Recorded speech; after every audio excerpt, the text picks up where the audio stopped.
La couleur est intense, envahissante, pas très appétissante, mais le produit déversé n'est aucunement toxique.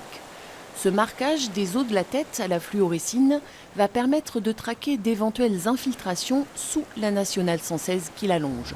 Objectif, vérifier si un défaut d'étanchéité du barrage de Riubanis permettrait à la rivière de s'insinuer dans les nombreuses cavités situées sous la route, à l'origine de multiples affaissements.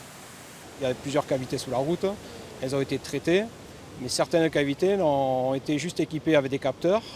Et nous, on veut comprendre le phénomène, savoir, on sait qu'il y a de l'eau qui passe sous la route, mais on veut savoir d'où est-ce qu'elle vient, si elle vient du barrage, si elle vient de la montagne ou si elle vient des deux.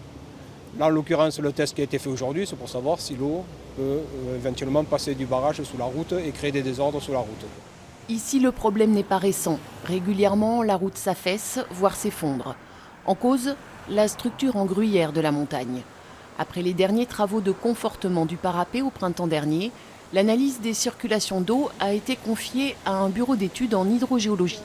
En janvier, on va revenir pour refaire un autre traçage avec un autre colorant artificiel qui permettra cette fois d'étudier ce qui se passe dans le cas où la retenue est haute et stabilisée. Parce que là, du coup, on a regardé ce qui se passait au moment où l'eau remontait progressivement.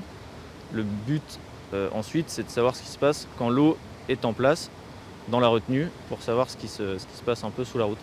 Les résultats de l'étude permettront d'envisager des travaux structurels sur cette nationale, stratégique pour l'accès aux stations de sport d'hiver de la région.